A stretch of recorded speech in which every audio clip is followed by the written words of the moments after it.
प्रणाम साथियों, राधे राधे, जय श्री कृष्ण, जय श्री राम। कैसे हैं आप सब? आशा करता हूँ पूर्णतः स्वस्थ और प्रसन्न हैं, आनंदित हैं। इसी के लिए नित्य भगवान के चरणों में मेरी कामना रहती है। तो दोस्तों, आज हम बात करते हैं, त्योहारों का सीजन आ गया है। हम सनातनियों के लिए बहुत उत्तम समय और उत्तम मौसम आप देख ही रहे हैं। तो त्यौहार सर्वप्रथम जो आ रहा है उसके विषय में हम बात करते हैं, वो है गणेश चतुर्थी। भगवान सिद्धि विनायक गजानन लोगों के घरों में आएंगे। हमारी पौराणिक कथाओं में कहते हैं कि गणेश चतुर्थी को भगवान गणेश जी का जन्मदिन है। और एक अन्य कथा में आता है कि जब वेद व्यास जी शास्त्रों की रचना करने के लिए बैठे तो उन्हें भगवान की तरफ से निर्देश मिला कि सहायता के लिए, क्योंकि एक लंबा काम है, सहायता के लिए आप गणेश जी का आह्वान करें, उन्हें बुलाएं।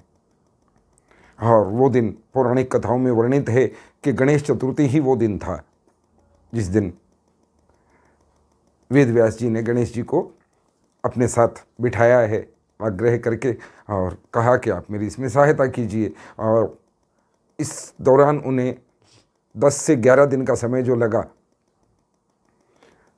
वेद व्यास जी बोलते गए भगवत कृपा से और गणेश जी लिखते गए। अनंत चौदस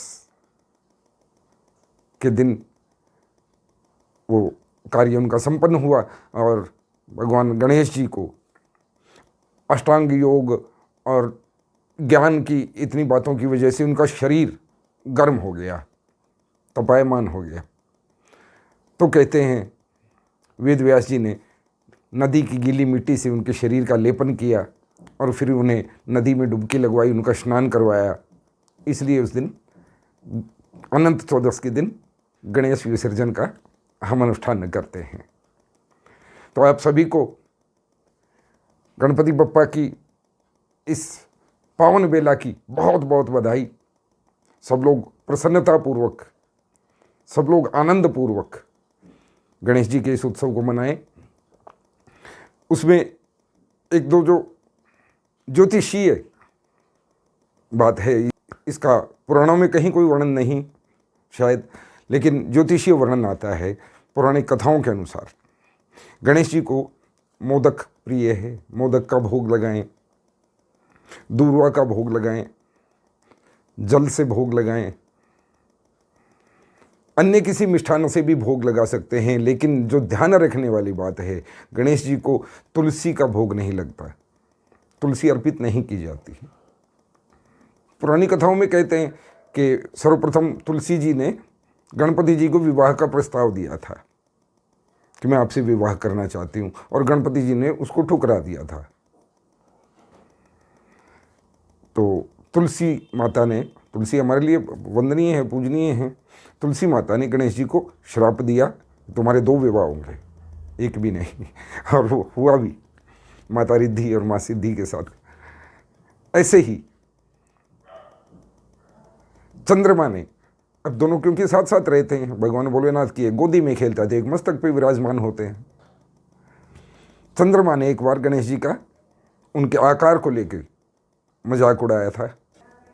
तब से गणेश जी चंद्रमा से नाराज हो गए थे। तो इसलिए कहते हैं कि चंद्रमा से रिलेटेड वस्तुएं, चंद्रमा से संबंध रखने वाली वस्तुएं, जैसे सफ़ेद फूल, सफ़ेद वस्त्र, दूध, दही आदि, क्योंकि सफ़ेद रंग चंद्रमा से हम ज्योतिष में रिलेट करते हैं। तो ये ज्योतिष की पुस्तकों में वर्णित है,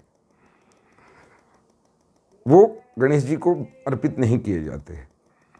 और विशेष अनंत चौदस 17 तारीख बुधवार की पड़ रही है, 17 सितंबर 2024 बुधवार, 11:44 सुबह के, दोपहर से पहले 11:44 से पहले गणपति विसर्जन का समय रहेगा, क्योंकि उसके बाद पूर्णिमा शुरू हो जाएगी। और क्योंकि तुरंत श्राद्ध पक्ष, कनागत, पितृपक्ष शुरू हो जाता है, और कहते हैं उसमें इस प्रकार के शुभ कार्य नहीं किए जाते, उसमें सिर्फ पितरों का दान, पूजा पाठ आदि किया जाता है। तो 2-3 चीज़ों का आप ध्यान रखें। गणपति जी की स्थापना 7 तारीख शनिवार, 7 सितंबर 2024 शनिवार को। और खूब पूजा पाठ करें, खूब उनका स्वागत करें, उनसे प्रेम करें, उनसे दिल की बातें कहें। वो सदा सबको सुख प्रदान करने वाले प्रथम वंदनीय हैं हमारे लाडले गणेश जी गोल मटोल आपके घर में पधारने वाले हैं। 17 सितंबर दोपहर 11:44, दोपहर से पूर्व ही है, सुबह का समय है। उस समय तक गणपति विसर्जन का समय रहेगा, उनकी पूजा अर्चना का समय रहेगा। उसके बाद पितृपक्ष शुरू हो जाएगा।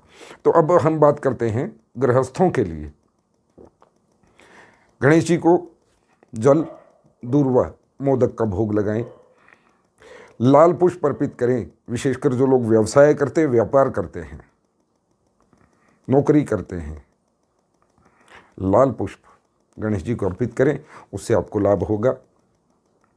विद्यार्थी और किसी प्रतियोगी परीक्षा की तैयारी करने वाले जो लोग हैं, वो गणेश जी को पीला वस्त्र भेंट करें।